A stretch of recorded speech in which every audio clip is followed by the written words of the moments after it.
Okay, welcome everybody. We are going to do a patch review. Hopefully it doesn't take me too long. It's got some changes, but I did go through it almost entirely already, and I don't think it's going to take that long. We should be playing DotA later tonight for anybody on Twitch who's looking to watch me play. Pretty sure that's going to happen. But for right now, we're going to do this, take a break, I got to eat, and I'll come back to it probably in about an hour from right this second, which means it depends how long it's going to take, but at least some amount of break time. So, we can surmise, and this is something I don't usually do. I usually don't know what the patch contains, but I think I'm going to start talking about what does the patch cover. First off, the reason why is because my patch review videos are by far my most viewed on YouTube. Thank you guys, by the way. Shout out there. So I think it would be better if I gave like a synopsis before I begin. First off, there are changes to the terrain. We're talking about changes of where trees are, camps are, towers, etc., etc. Then we're talking about items. We're talking about neutral items, and actually quite a bit on the stat part. And then hero changes. Things you would expect. There's nothing more than that contained in the patch. I think the most important are almost always going to be item and hero changes, but there's some interesting stuff to the terrain. Now, granted, I don't know everything about it, and I'd have to load up the game, and then I'd have to look at what it looked like before. But I do know that things have changed to the terrain that really do matter. So, the Dire Safe Lane Tier 1. That would be top tower, top lane, right? Coming from Dire, which is the upper right for people who aren't familiar with Dire versus Radiant. So, the very top left of the map is where the tower is. It's pretty close to the top left, a little bit to the right, is that Tier 1 tower for Dire. It has been moved forward, and by forward they mean closer. It doesn't mean... What would forward mean? It means further down the lane, further towards what would be dead center. If you cut the map in half, they mean that it's approaching towards the halfway mark. Away from the Dire base and closer to where the creeps initially meet. So I have also found it hard to be... Like, where the creeps meet and where they want to meet isn't always beneficial. This has a two-part thing.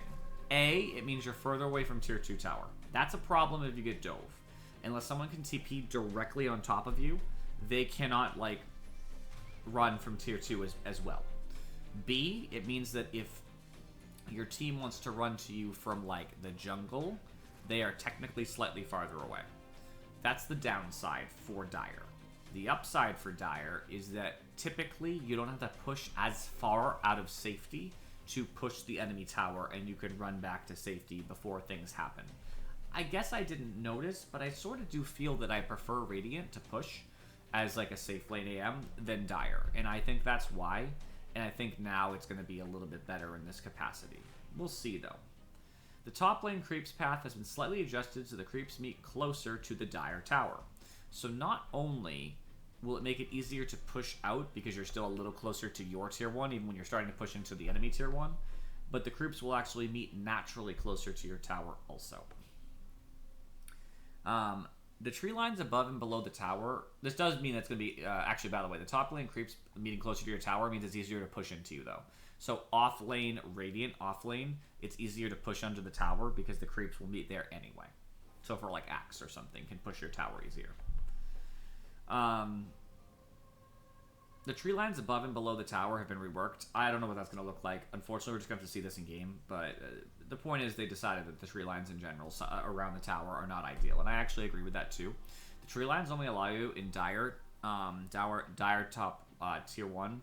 It's kind of weird where you can go down. Up, I don't mind so much, but down only has like two little paths that I've seen without cutting a tree, and it feels weird, so I would like them to rework it, because it also doesn't give you good vision. Even if you do look through it, you have to walk all the way through. It wasn't great, so I hope they change that. The Dire Safe Lane hard camp has been moved away from the Dire Safe Lane Tier 1 tower, and had its tree line reduced and rotated to face the river. I believe that's above. That's above and to the right of the tower. They just moved it a little farther off, so it's harder to farm there immediately. You have to commit more to go to the jungle, which I think is good. It means if you lose lane as a safe laner, it's more punishing. Should be. The ramp leading to the river and the Rashawn pit from the Dire safe lane pull area. So basically, that's the ramp that goes down. So there's right at a center point, there's a ramp that goes up further into the jungle, like the deeper. I'm trying to explain this. Mid lane, you're on Radiant side. You push the tower, you're already on high ground now. You go left, there's another high ground there. We're not talking about that, like those ramps, either of those ramps. We're talking about when you're standing at the Roshan pit on the low ground in the river. There is one ramp that goes up into like kind of high ground, and then there's another ramp that's immediately next to it that goes even higher. The first ramp that goes up. I could have just showed you guys. I don't know why I didn't, but that first ramp has been moved towards the pit slightly. That means it got moved over. What this does is it actually makes it harder for a mid to gank because they actually don't have as much of a straight diagonal line in. They have to take a small straight line up, then left. It will make it slightly farther away unless they have a movement-based ability, like Quap. I don't think that's dramatic, but I think pushing it that way does have an impact. Similarly, it's bad if you're farming that higher ground in jungle, if you're a safe lane forced into your jungle. It actually means those ramps are too close together, so someone can just go up real fast, and you don't have as much time to see them coming. So it could create easier to gank the jungle, harder to gank the lane. And several additional tree and visual adjustments have been made to the same area we're talking about to make those ramps make sense. Roshan Pit, the top one, they fixed a spot that had a weird vision thing, so bug fix. And other things that looked like you could walk through them and can't. So that I would call these bug fixes. Bottom lane, trees have been added around the Dire bottom tier 1 tower, and several trees have been moved. So there's extra trees, and a bunch of them are moved. A tree near the Radiant safe lane hard camp, which is below, has been removed because it was causing, I don't know, some problem, I imagine. The Watcher above the secret shop, that's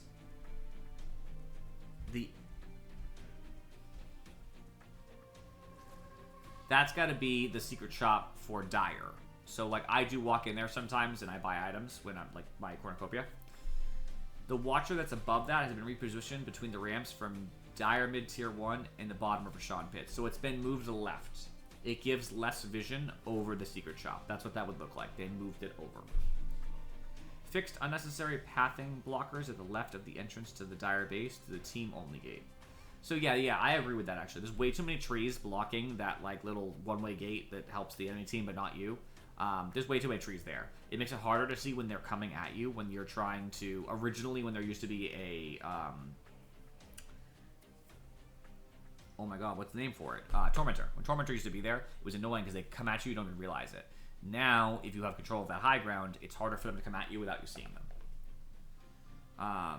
Several trees have been removed from the Radiant high ground leading to the bottom Roshan Pit. So their high ground where that Watcher actually is, right near the secret shop, they've removed a bunch of trees, which means that it's easier for them to get vision if you're coming up into their high ground. Several additional trees, visual adjustments have been made to this area as well, just other changes. So it looks in general like the biggest... These are going to be really hard to view some of these, but the top lane has changed a lot, basically. Items, these are easy. There's not that many changes. Desolator, 5 damage buff. Love it. Desolator is an underbought item at my bracket. I'm not going to speak to brackets that aren't mine, but it's nice to see it get a buff because it's not that expensive, but it's a little expensive. I think it needed the extra 5 damage. Super huge. Giant spike for someone like PA. Helm of the Dom and Helm of the Overlord got the exact same change. It's that now the creep is considered a creep hero. And it has this here, and I already read it, but I'll read it off of it just so I don't make a mistake. You cannot dominate someone's Helm of the Dominator creep. You cannot persuade, which I think would be like certain abilities, enchant, those sorts of things. None of those abilities will take it back. It is yours. And if you use Hand of Midas, Miranda Sacred Arrow, Hook, it does not instantly kill them. Since they're a creep hero, they are immune to a lot of those types of effects. I think a Dagon would also be included in that. Would also not kill it. So that means that these are actually much more important creeps that you're taking because they're much harder to get rid of. Before the creep, of course it has importance because it has abilities like a Stomp or a Slow or whatever, but a buff. But obviously now it's not as easy to get rid of them either. You have to kill them the old-fashioned way.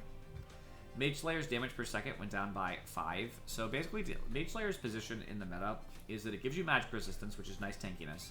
Attack speed, good for a right clicker. It gives you health regen, mana regen, and a little damage.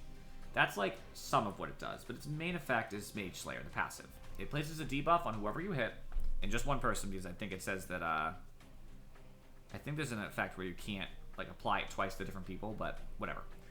When you attack enemies, dealing damage per second and causing them to do less spell damage. The spell damage component was not nerfed, but the damage per second was by 5. And since it lasts for 3 seconds, that's a 15 damage nerf across the board. Do I think that matters to the item? No, not really. But I do think the item should get a slight nerf to everything except the less spell damage. I like that debuff. I really love that it is a debuff you're adding to somebody when you hit them. I just don't like that it does so much, so I like a little bit of a slap. It's a small slap, but like I'll take that. Orb of Corrosion, I actually think is ruined. It lost an armor. It had already been nerfed before on slow, and now they hit it again for an armor shred, one of its armor shreds. Now it's only 2. So you spent 1,000 gold to get 7 agility, which means if you're not an agility hero, you don't even get damage. If you are an agility hero, at least you get damage and attack speed and 1 armor, basically. A little more, but 1 armor. The passive is an armor shred of 2 that slows based on, it's actually 8% versus melee targets, by the way. It slows more if the person's ranged. And it reduces heals, health regen, and lifesteal and spell lifesteal by 16%. Which is like, at earlier levels, that doesn't really matter. And you would never keep this item long enough for that to matter. So I find that reducing heals, health, and all that kind of pointless. It's really for the armor shred and the slow, right? And agility is a bonus. Getting another nerf to it, it's just making it, like, worse. It's just like, do I even still want it? And I still would buy it on some heroes, like maybe Ursa, but, like, that's hard. That's hard. Revenant's spell lifesteal was decreased by 2, because obviously it has a flat spell lifesteal bonus. They just took away 2 of it, making the item that's noteworthily worse. I know that sounds ridiculous, but it really is. I know it still does its passive, and that's really cool, but, like, that's rough. Spirit Vessel, I freaking love this change so fucking much. Soul Release is the only reason for Spirit Vessel. Yeah, does it give you mana regen? Sure. Does it give you armor? Yeah. Does it give you health? Yes. Don't care about any of that, actually. Specifically, it heals your allies, which is actually the smaller part of it. It's the debuff that matters on enemies. It's the fact that it does damage, and it reduces HP regen, healing, lifesteal, spell lifesteal. That's why you want it. And the best part is that reduction in healing, regen, lifesteal, and it actually doesn't say spell lifesteal, but I'm sure they just forgot to write the spell lifesteal part in there. They increased it by 10% more. They've actually been increasing this steadily across time. They're recognizing this has to be a counter to someone like Alchemist, Bristleback, whatever. So another 10% nerf on the healing, huge. Even someone using a Satanic, that's really painful, except that Satanic purges, but you would use it right after. You hear the Satanic go off, Spirit Vessel. Satanic would still heal enough, but that's painful, you know what I mean? Spirit Vessel is so good. Neutral item changes. There's not that many changes to actual items. It's mostly changes to the stats I think are noteworthy, but Mana Draw is way too good as a tier 1 item. It gives you way too much mana. So instead of nerfing the mana, they just nerf the cooldown. You just can't use it as often. 20 seconds. That's a 50% increase in the cooldown. Huge nerf, which is needed. It's still good, but needed. You can use it on ally hero. I didn't even know that. I just learned that just now. Just right now, I just learned that. Orb of Destruction. The slow got nerfed for both the melee and the ranged. 2 and 1. So that's a little bit sad. It's still decent because it does armor shred, obviously, but it's not that good. Polywog Charm, Ribbit, which is that shield that gives health regen and lets people go faster if they're in water. No longer has a cooldown, which is really nice, actually. Ripper's Lash I've never used, actually.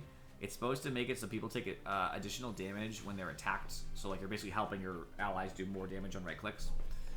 It increased the damage they take because it was doing an extra 10, and now it does 16 instead. So I think that's really cool. So it's just gonna amplify that damage even more. It's minor, but it's just nice. Searing Signet, which is basically when you're doing enough damage to somebody, it causes a DOT effect. The burn lasts longer by 1 second, but the total damage went down because each individual second of the burn also went down. That's why. It's less damage per second, but for longer, but it ended up, being less damage total. But it's now classified as health removal, which means it doesn't hit blink daggers and stuff. But that also has other benefits. Health removal has weird flags. So it might be a buff and also a nerf at the same time. Not canceling blink was really shitty, but it's an interesting change. I think it's fine.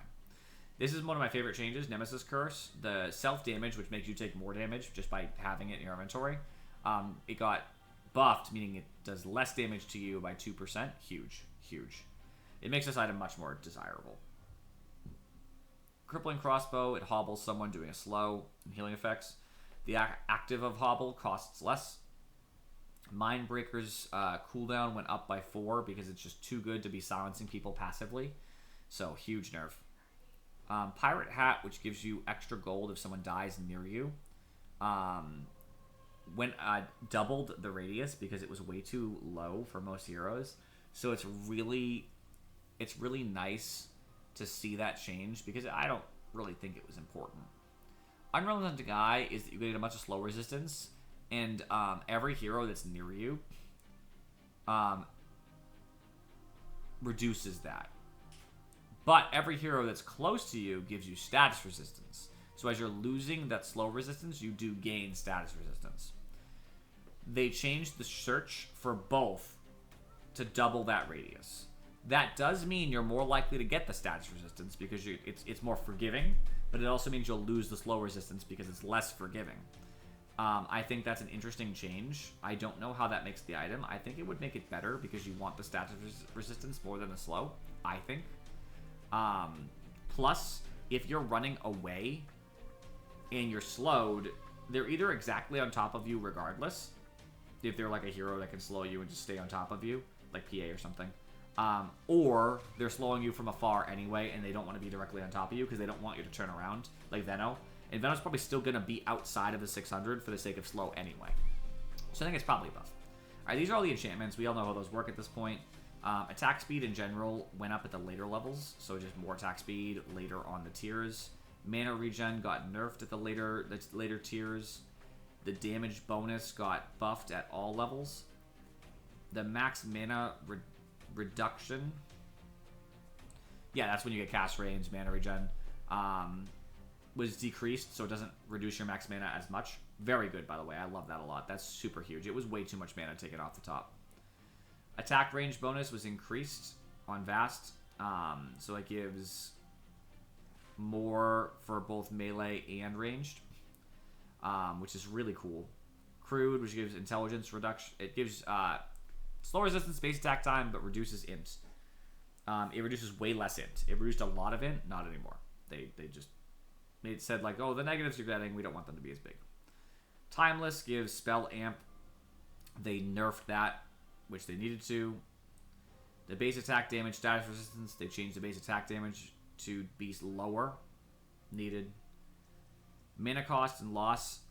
There's a cooldown reduction buff for Feverish, but in comparison, you lose more mana and have less. Well, but no, it's, yeah, basically everything costs more. It was decreased, so it doesn't cost quite as much. Same thing, just trying to make it so it doesn't cost as much to get these. And Wise, which is experience per minute, was increased by a whopping 400 more experience a minute. I never take Wise because it's a tier 5 enchantment. I don't know under what context you would need that experience at that point in the game, but hey. Hero changes. So, Abaddon, I believe it's supposed to be Abaddon. I always say Abaddon, but it's Abaddon. Abaddon got a base armor decrease of 1, making him much squishier in lane to right-click damage. Mephitic Shroud, which is always what I see people taking. It looks pretty good, honestly. Mephitic Shroud's cooldown was increased by 1 at all levels, which means this shield is not going to be up as much. Good. Curse of Avernus, which does damage over time. It has a DPS effect. No longer affects buildings. It still does the attack slow and the slow. Sorry, it's... No, sorry. You still can hit the building and do higher attack speed, and it can still be slowed. The building can't be slowed, but it would still give you that attack speed bonus, because it doesn't say no longer affects buildings. It's just the damage. That's a huge nerf to his pushing game as well. These are huge nerfs to Abaddon. Similarly, his Curse of Avernus DPS talent got decreased by 10, and the attack speed bonus was also decreased by 15. This is a huge nerf to Abaddon. He was already getting weaker from the last nerf. I think this is going to be a huge effect. Alchemist, corrosive weaponry. Motherfucker. You got me, Falcon. You fucking got me. It hasn't got me in so long. That is the first time. It's the first time in a while that's really got me, Falcon. Shit. Okay. Thanks for the sub. Appreciate you. There it goes. I saw it before I heard it. I really should change the animation. I gotta change that thing back. I forgot. I'm not gonna, probably. So corrosive weaponry, the way it works is that when he hits you with a spell, when he hits you with an attack, you gain stacks. And specifically, Unstable Concoction applies a stack per second of brew time. And basically, what the stacks do is they give you movement slow and base attack damage reduction. Unstable Concoction's stack count per second of brew time now runs up. So if you brew your Unstable Concoction for 1.8 seconds, you'll get 2. No, sorry, 1.99 would round up to 2. It's just going to round slightly, which is going to make it easier for him not to have to fully commit to the full launch. It's minor. It just helps a little bit. AA, higher mana cost on later Ice Vortex. Don't care. Chilling Touch. Attack range. The bonus that you get. It did 80 to 200 before. It's now 60 to 150. Wah, wah, wah. As a 20, 30, 40, 50 decrease. That makes this right-clicking AA thing almost entirely dead. It already got nerfed, I think 2 patches ago or 1 patch ago. Now this is like the nail in the coffin. Because now you have to be even closer when you're doing this build. It's already not great, and now it's even worse. I think you're going to see no more AA right-clickers across the board. Or if you do, they're bad. I think. Alright, Batrider got a bunch of changes, as he always does. They're minor changes. They have this is basically one change that affects all of these, but all the same. Firefly's radius increased by 50, and obviously what that means is where that damage is hitting the flames. So it's easier to farm with it, hit enemies, whatever. Flaming Lasso. Forced movement from certain abilities no longer cancels Lasso. So, like, Terrorize, any fear effect, basically. Fear effects, taunts, like Keeper of the Lights, Will-O-Wisp, hypnotizes, things that make you move, like Deadshot, which is technically a fear. Certain channeled abilities, like Pudge's Dismember, things like this. You can see them all, right? None of, even Walrus Kick doesn't. It doesn't even move the target at all. All of these things do not cancel Flaming Lasso anymore, which is huge for Batrider, actually. But Centaur Warriors Hitch a Ride, Chaos Knight's Reality Rift, Glimpse, X Marks the Spot, Reverse Polarity, Arena of Blood by an ally, which would mean that as you try to pull them through, they'd get hit backwards, and Swap. Still cancel it. But that means there's many less things to worry about. Means counters have been removed for Flaming Lasso. They got rid of the Flame Break charges and just made Flame Break up more often. This talent for Smoldering Resin went up by 2 seconds, which is huge. And the Sticky Napalm talent also went up by 5, which is huge. So these are Batrider buffs across the board. You're going to see him in games near you soon. At higher levels. Brewmaster got buffs, and I don't understand why, so I'm really crying right now. Earth Bruling, it has debuff immunity. Like the magic resistance for its debuff immunity went up by 30. So it takes way less magical damage, which is awful. The Void Bruling, it has Astral Pull. The damage increased, so it does more damage. It's 25, 50, 75. And its pull distance, how far it pulls you, went up by 150, 175. Sorry. 150, 75, 0. So just early. The early pull is much stronger. So thanks for that. At least you didn't get any abilities for Brewmaster. It's just the ult. Shen's Summon is also considered Creep Hero. It's the same thing. It's just the same change from the other things. Darkseer got a base damage decrease of 2, which is painful for him, obviously. Heart of Battle, I don't actually know how that works. I have to look at it.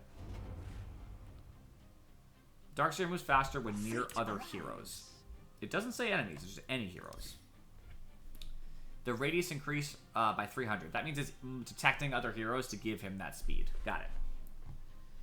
Level 10 Wall of Replica illusion damage was decreased. It doesn't buff the damage as much. It got a 5% nerf. So across the board here, as much as you got this facet increase, I think the decrease in damage is going to hurt Darkseer's ability to last hit without Ion, which is minor. And this talent hurts too. Minor changes. He'll still be played. Dazzle got really hurt here, and I don't think it was necessary. Shadow Wave no longer has increased healing and damage when bouncing on enemies with Ag Scepter. So Dazzle's Ags Shadow Wave can now target and bounce between enemies in addition to allies. So it lets you bounce more. Basically, it was supposed to also increase the healing and damage because of the bounces, and it doesn't. So bouncing on enemies does not increase healing or damage. It's based on how many allies it bounces off of. It just happens to also bounce on them to do damage. That sucks. That's a huge nerf. Ult, the cast range was decreased by 150, meaning it's harder to cast it where you want it. The leash pull strength gets more. That means that slowly as you're pulling away from it, it'll make it harder and harder to move quicker. And the max duration got nerfed by 3, so it's not even up as long. Huge nerfs. Yeah, no, I know. Because you can right-click during on enemy heroes. I get that. So big nerfs to that. Obviously, you really can't send it out the same way you could before.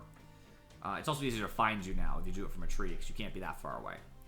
They also nerfed the Poison Touch attack range talent by 100. And his 90 attack speed talent on 15 was just completely removed, which I think is necessary because he shouldn't be a right clicker. And instead has extra duration for his ult. At least that's cool because you lose 3 but gain 5. So if you take this at 15, you'll be 2 up. That's kind of cool. But in general, huge nerfs for Dazzle. Dragon Knight, he gets bonus movement speed when he's in Elder Dragon form. It used to be 20 to 35, now it's always 20, so he doesn't even get any faster, which is kind of painful. That really hurts Dragon Knight. I played him recently in 1, but that hurts. Earth Spirit's Boulder Smash. The damage was rescaled to be lower earlier, but more later. Probably good. I like that. Just a small change of talents, nothing big. Ember Spirit, and Furry's favorite change here coming in. He hasn't said it yet, but I know it. The bonus hero damage was decreased by 15, and it never gets higher. It's just less. I assume it's 15, 10, 5, 0, right? Yeah. 15, 10, 5, 0. So just less damage when he's using Sleight of Fist. He would rather it just not exist or be more mana, but we'll take a decrease in the damage. Enchantress got an int gain by 0.2. That just affects her, the range. The damage does matter, though. Let's be honest with you. When he hits you once and does like half your health, you definitely care. Let's not lie. Let's not lie, in Furry. It's not the change you wanted to see, and I actually agree with you, but, at least it's a nerf. I'll take a nerf. I think the int means that she'll have more damage and more magic resistance. And a higher mana pool and more mana regen, but very small. 0.2 is very small. Minor changes. Faceless Void. Time zone specifically. So that's when he creates this... I never use it. It creates this area that alters the way people move, cast, projectiles, cooldowns, and turn rate. Allies get increased speed, cooldown acceleration. Enemies have decreased speed and have frozen abilities and item cooldowns. It does not... Time dilation doesn't tick down while inside either if you've already applied it. So, movement, cast, and turn speed manipulation. That means for both heroes... both allies and enemies, has decreased by 10%. So it's giving less bonus to your allies, less debuff enemies. And it no longer leashes enemies, I guess it used to. So it doesn't leash anybody anymore. Big nerf. Big nerf. Still doable. Still good, but nerf. Now, this is probably one of my least favorite changes in the entire patch. Hoodwink. I wanted Hoodwink to stop being as much of a right-clicker. Still possible, but I definitely was liking that Hoodwink was looking a little bit more like a support. And they just can't help themselves. Acorn Shot bonus damage was increased by 5, 10, 15, 20. So she's just going to do more damage on Acorn Shot. Sharpshooter's max damage also went up by 50, 100, 150? No, sorry, 50, 7,500. My bad. And that changes a facet related to that. Hunter's Boomerang slows more and increases Spell Ant more by 5% both. So... Hoodwink is definitely becoming more of a right-clicker because all of this is damage. This is not a support like nobody cares about the support aspect except Hunter's Boomerang, which I guess could still help. So, Hoodwink. Shakiro, the secondary damage, which is what happens when it hits you twice on Icebreaker, damage was decreased by 25 at all levels, which is minor. It was already a thing, but yeah. Mana cost and Dual Breath went up as well, making it harder to lane as Shakiro.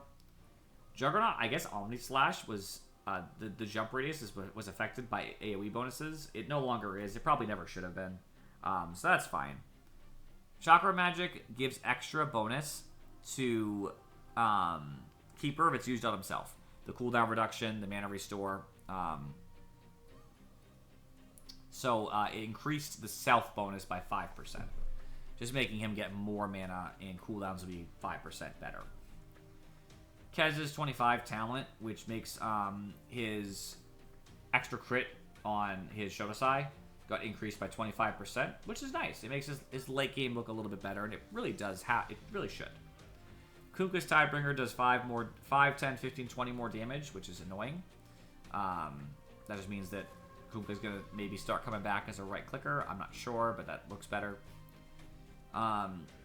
Spoils of War. When a duel is won, units that damage the loser during the duel will gain permanent damage. If Legion Commander won the duel, she'll cast Press the Attack on herself. Assisting allies will also receive Press the Attack. But now Press the Attack duration on allies is 50% duration. So they don't get it as long. The heal. No, sorry, Press the Attack is the attack speed, right?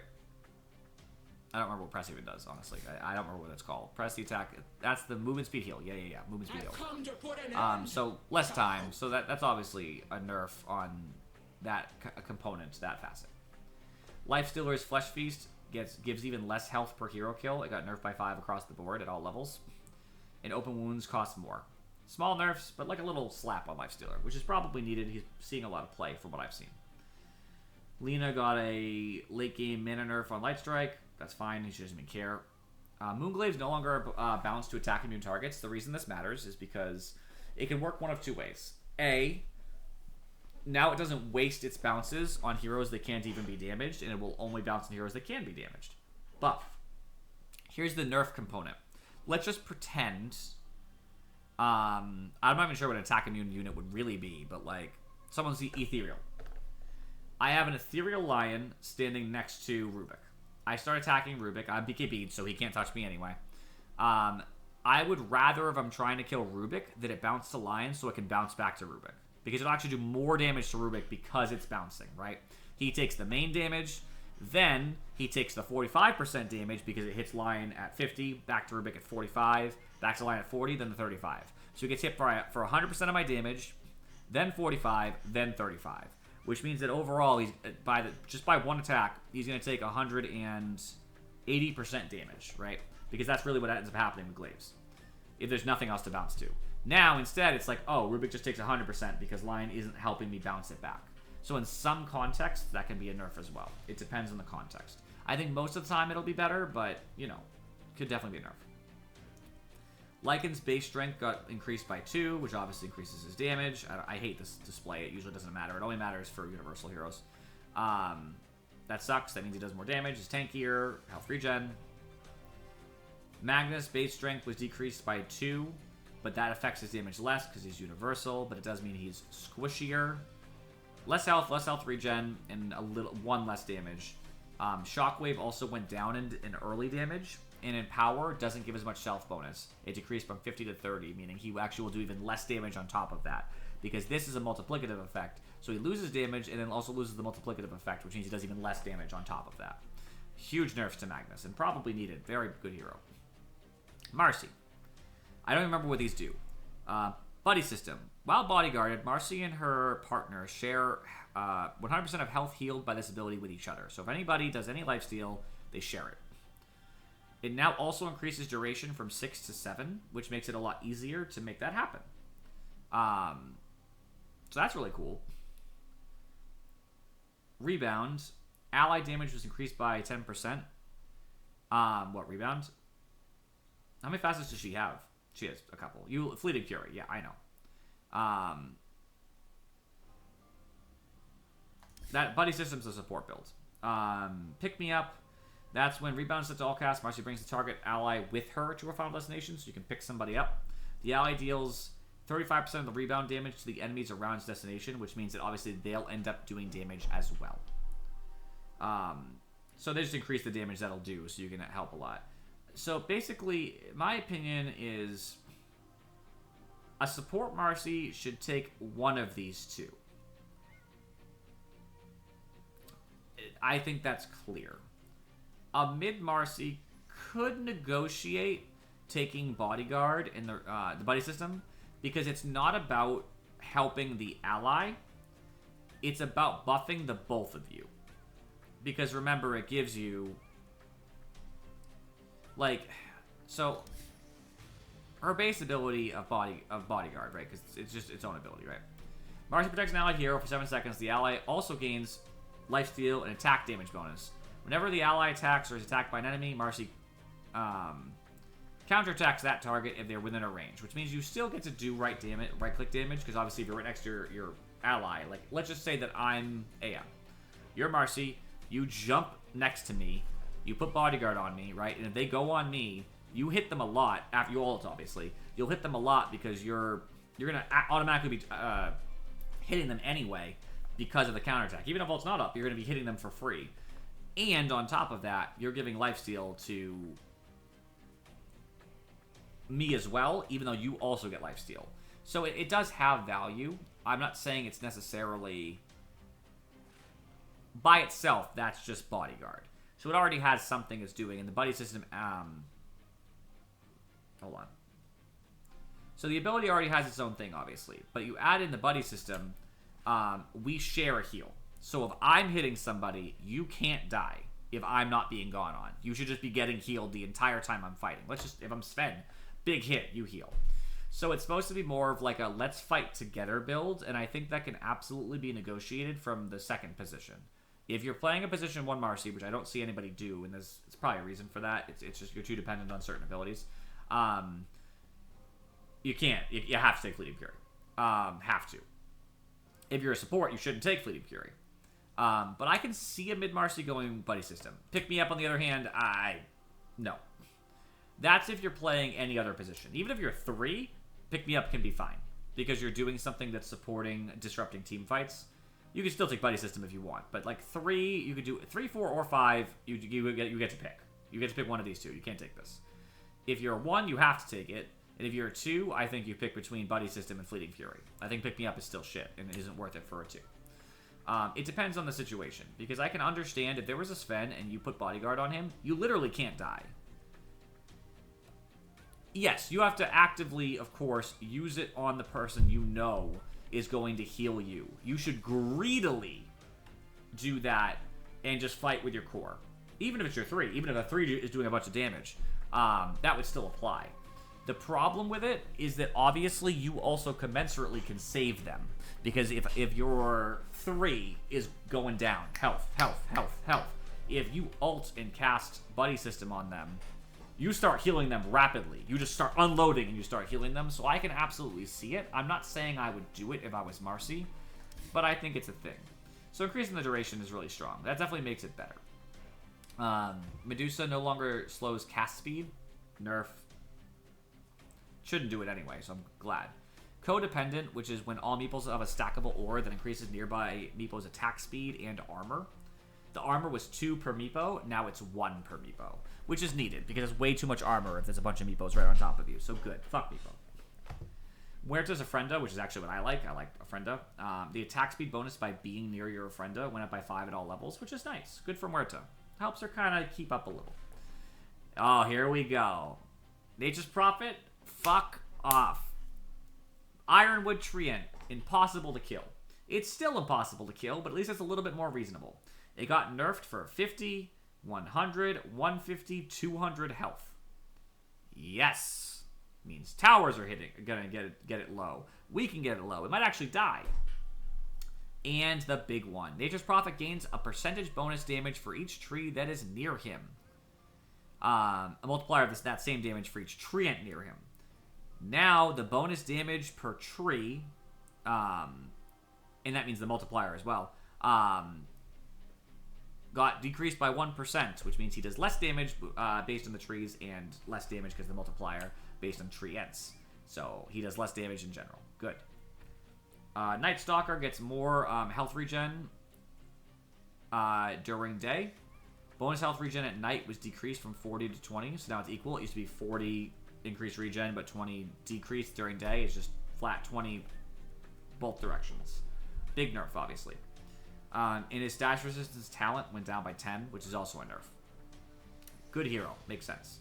Nyx, I don't even understand this change. Mind Flare's cooldown went down by 2, 1.5, 1, 0.5. I know that the 0.5 isn't a big deal, but the early game is. Mind Flare is the reason that Nyx does so much damage because he's hitting you for a bonus of what you've taken. So, like, stupid. Omni Knight's Omnipresent, which I actually have no idea how that works, by the way. I have to look. I don't play Omni Knight. Omnipresent. Omni Knight deals more damage to heroes inside his Degen aura. So basically, damage to a target is increased by 1% for every the amount of time they've spent affected by the aura, with a max damage of 20%. The damage interval has been decreased, which means it happens faster that he gets that bonus damage, because it's updating every 0.25 seconds instead of every 0.3. It just means that damage is going to hit that threshold faster. So there's a buff. He doesn't need to be near you as long, and also he's getting more damage faster. Purification's cooldown was decreased, though, which obviously that's really painful. Meaning for everybody else, it's good for Omni. It's really painful because obviously Purification does a lot of damage to people near the target and heals a lot. And they're like, oh, that's okay. Early game, we'll just make that more spammable. And it's like, ugh. Oracle's Reigns of Destiny was nerfed by 5 damage and heal per second, and it lasts for 10 seconds. So that actually does matter. The talent, they kicked the Purifying Flames cooldown talent back so that it's harder for him to spam it. And the Purifying Flames enemy damage, like it doing more damage, was kicked up but nerfed. So overall, I'd say it's probably just a nerf. Phantom Assassin, her cast range on Phantom Strike got nerfed. It never ever is as large as it was before, and it's really low early, meaning it's harder for her to go on you and harder for her to get out by jumping to an ally. Both. Making her less safe and less able to come at you. One of the heroes I've been playing a lot, Primal, love this by the way, Provoke the Beast, which is what I take. It's when you get extra uproar stacks based on being stunned, hexed, taunted, feared, or rooted. I specifically skipped the other one on that list because the change is it's also for being silenced. It means it's easier to get your uproar stacks in general. And on top of that, you get one more max stack of uproar. Here's why that matters. Every stack is damage. Every stack slows an enemy. And every stack gives you armor. In addition to that, if we all remember, his Aghanims, when Primal Beast activates Uproar, you release 3 waves of 2 projectiles per stack of Uproar. That means there's more waves now if you're max, which means this Ags is actually better. More damage will happen. So not only is this get you more stacks, it allows you to have more max, which then also increases the effectiveness of Ags. What really matters, though, is that at max level of Uproar, which can happen pretty early, you're now going to do an additional 40 damage. Because the bonus damage per stack is 40. 40 more damage, which also applies to, remember this, how Trample works. People forget this. Trample is based on, it deals base damage plus a multiplier of his attack damage. If you are activating Uproar, it does make Trample do more damage. So that means that having these extra stacks, this max stacks, the 40 damage, means that Trample will do more damage. It also means he's going to slow you more, because slow per stack, 10% per stack. It was 50% max slow. Now it's 60% max slow. And the armor bonus he gets an additional 5 armor on top of the ones he had before. Big buffs.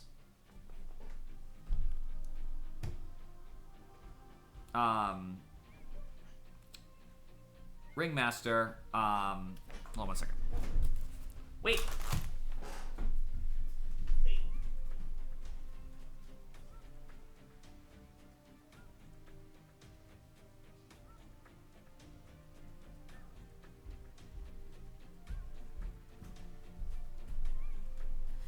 Whoosh. Okay, I'm back. In a flash. Almost done, too. We're getting to the bottom. So I'm really excited for that. I'm going to be playing Primal. Probably tonight, actually. We're playing DotA. I'm really excited for that. Sorry. Okay. I'll have enough time to eat, too. I'm doing well. Ringmaster, they just changed one of his facets. So basically, he has 2 facets. And they've always had these. Like, he's had these for a little while now. Not long, but they just buffed or changed some of these. Crystal Ball scans an area with global range and indicates whether there are enemy heroes in that area for the duration. It reveals invisible units and wards in the scanned area, but does not provide vision. Now, instead, it indicates the exact position of each enemy hero without revealing their identity. You don't know who it is. They're just a hero in this place. The Unicycle, he summons Unicycle, gets on it, and he goes really fast. Doesn't even say how fast, actually. Details? I can't see. He no longer gets taken off the Unicycle if the damage is lower than 20. He can't be knocked off in the first 1.5 seconds. And he can now cast spells while doing it as long as they're not channeled. And pick up runes. So buff, obviously. Weighted Pie now also slows movement of the affected enemy by 40%. Because what it actually does is it knocks back an enemy, reduces their vision. So now it also slows them. And it also, over time, the debuffs start to fade, which means their movement speed will also start to get back over time. Huge buffs to this facet tree. Silencer. This is a buff and a nerf, I believe. It's both. Let me see. No, sorry, it's just the nerf. I had to read this. I hadn't read this the first time. I read it in a webpage the first time, so I didn't get this little thing. Okay, how Brain Drain works. I want to be clear about this. This is the change. If Silencer kills an enemy hero, he permanently steals int, and specifically, he's supposed to be within 925 range. So how it's supposed to work is one or the other. A, you're close to 925, you get the kill. Or he kills you. It's what you need to fit one or the other. If he kills you at any distance, he gets the int. Or if he's close to you, 925, you get the int. And here's what changed.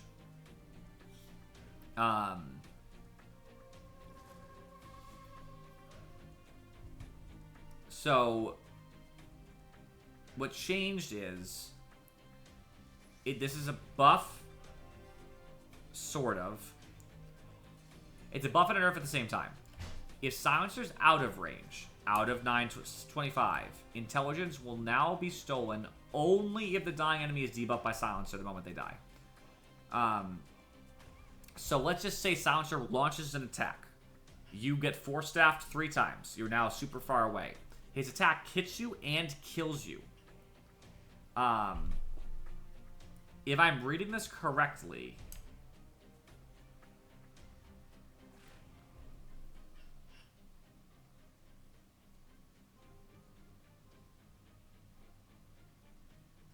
he won't. I'm going to try this, by the way. I'm going to test this. That might be true. What I know is true is that even if he's out of 925 range and does not get the kill, but they have a debuff on them, a silence, like global silence, he'll still get int. That's obviously a huge buff. I am going to test this right now because I have to know. I fully understand, by the way, what that part means. I can be, they can be in the enemy fountain. And if I ult, and then my team dives them and kills them while ult is still active, I will get the int even though I'm nowhere close, and I didn't get the kill. No damage was done by me. I understand that one. That makes total sense. What I don't understand is it said basically that you have to have a debuff on them. But what I'm curious about is if I do a ton of damage. Let's get to it, shall we? You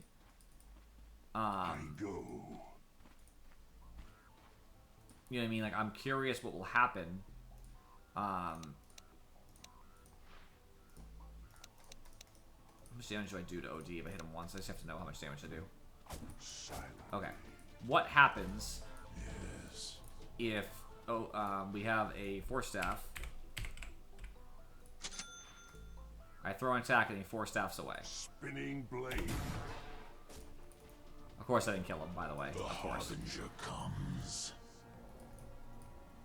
Not yet. Onward. I guess I could do a to really up this. I can get Dragonlance. Oh, actually, technically speaking, if I push him and then he pushes himself, I need to see him. I guess I should have thought about that. The killing begins. first blood. Okay, you Last still gain word. brain drain no matter what. The distance doesn't matter because the distance for a brain drain, just so we're clear, Quickness. 925 is the distance of a 4-staff, which means, like, just so we're clear so we're all on the same page, that's the range. I was obviously out of that, right? We were clearly out of that. So I have clarified it is just a buff. I thought perhaps based on wording there, I thought maybe if he's out of range, because it says if silencer's out of range, intelligence will be stolen if the enemy's debuffed. It doesn't really specify, but that's still, he'll still get it if you kill. It doesn't say that. As it's written, if silencer's out of range, which I was, int will now only be stolen if they were debuffed, which they weren't. Although, now I have to ask the question, shit. Is it any debuff? Because technically he was Hurricane debuffed, right? I'll figure it out later. I'm not sure how to test it well, so. Arcane Bolt costs 15 less. I know Infuri is rejoicing over the fact that Skywrath mages will spam more in lane. Snapfire base damage on Little Shredder went up by 5 at all levels, which is really annoying because she hits you multiple times, 5 times. So that's 25 more damage on the ability. Let alone the fact that she's hitting you, obviously. Morbor's Kisses is no longer interrupted by items that can be cast while channeling. That's Glimmer Cape, for example.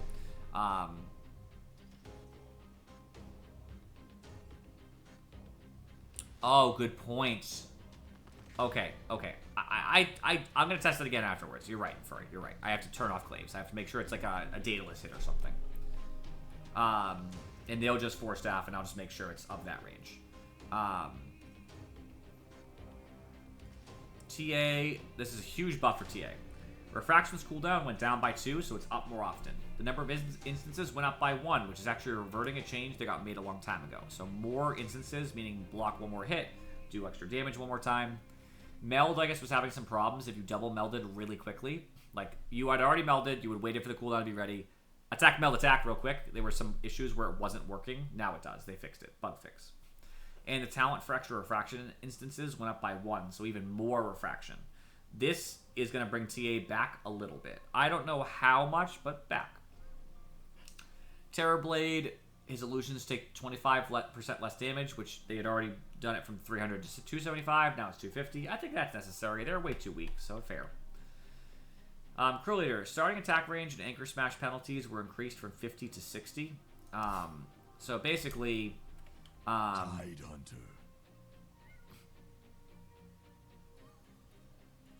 Yeah, he lost radius in attack range is basically what he does. So the penalty are higher. Less attack range, anchor smash is smaller at the start. That also actually means that as they scale up, the maximum is also less. Because remember, anchor smash radius and attack range go up per level, but now it's 10 lower to start. That does not. That actually decreases the maximum by 10 as well. So he'll actually lose 10 attack range at the end and 10 radius for his anchor smash. So it's a late game buff, a nerf as well. Dead in the Water got a 10 cooldown nerf. It was 100% needed. That ability is way too fucking good. Thank God. Timber Saw's Timber Chain does less damage early, more late. I think that's fine. And they reverted a change that lowered reactive armor's bonus HP regen per stack. They literally just reverted it back and buffed it again. So, same thing. Good. They realized they nerfed it too much. Tinker's Laser on Ags does 2% less debuff, basically, which is the size and health reduction. It does less of it, so it's a nerf to Tinker's Ags. Defense Matrix costs more at all levels by 10. And they nerfed the barrier buff on Facet by 15. So small nerfs to Tinker, small. Tiny, Crash Landing, now when he hits you with Crash Landing, which is basically toss units slow and deal bonus damage to other targets, so when you throw something at someone, it slows other units. The slow went up by 5, and the attack slow went up by 5, making it much more debuff-esque. Commensurately, though, the bonus damage on Grow went down by 5, 10, 15, which is a huge negative, especially since he goes crit, so that's obviously less on that. And the bonus movement speed, he now goes somewhere between his level 1 movement speed bonus and 2, which means he's just slower as well. That's a really big nerf to Tiny. This Grow change, very painful. Imps take 0.1 more seconds before they explode. I guess that's kind of nice. It's just a little bit more likely you can hit it before it blows up. Minorly. I mean, whatever. It's basically nothing, but we'll take it. Bugs are now destroyed if the host becomes invulnerable, like for a Yules, like a Cyclone effect. That's huge. Me and Furry both complained about this recently, how the only way to get rid of the Swarm was to hit them or go invis. Now you can also use like something else. We literally talked about this like 3 weeks ago, because it happened in a game. I was like, oh yeah, Yules doesn't take off bugs. You have to go invis or hit them. So they changed that because it was stupid. Wind Ranger, it's funny, I actually basically didn't even process this change. Wind Ranger's base damage went up by 3, which obviously affects ult as well, because multiple attacks. Big buff. Power shot, the kill shot, which is basically if you're below a threshold, it just executes you. It's basically the arrow's power. It no longer goes through Shallow Grave, False Promise, etc. Huge nerf, because it was a counter to those. It no longer is. They removed this counter. Very bad for Wind Ranger as far as that's concerned. It's just a counter, though. It doesn't affect the base. I can see why it could be cool.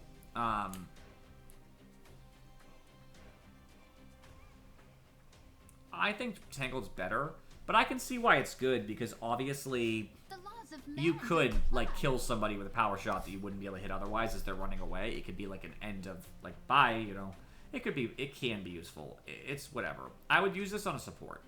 That's what I would do. Wraithing, last hero. Bone Guard is when he summons skeletons as a facet. The cooldown was decreased by 8 so he can summon them more often. Their duration increased by 6, so they're up actually more often than the cooldown, which means that you can always have skeletons up if you have them ready to go.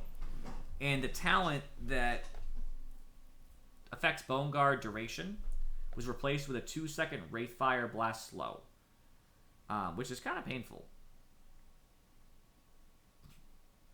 It's fine. It's just interesting, I guess. I think they... Yeah, I don't know. I think it's worse. Better for support. Cooldown on Wraithfire Blast went down by 3 seconds, 3, 2, 1, 0, which is nice for early game Wraith King. And the last one,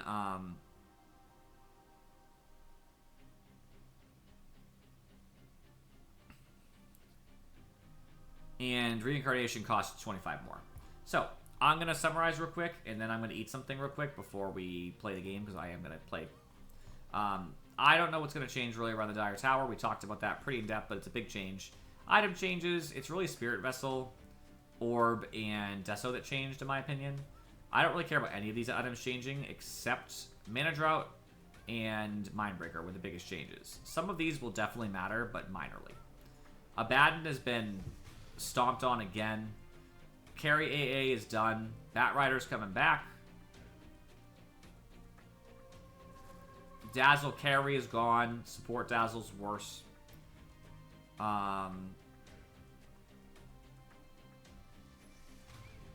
Hoodwink is going to come up more often as a carry. Lifestealer got a slap. And... oh yeah, they ruined part of Carry Magnus. They ruined Nature's Prophet level 1 gank. They hurt PA a lot, actually. They made Primal Beast one of the best offlaners in the game, in my opinion, actually. And TA's playable again. I think that's about it, actually. Realistically speaking. Yeah, that's about it. I'm pretty excited. I really, really, really want to play Primal, but obviously I have to eat before I do anything else. That's my plan. I appreciate you guys for watching. I'll see you next time on YouTube and Twitch. I'll be back. You just gotta give me time to eat. 15, 20 minutes, something like that. So I'll be right back.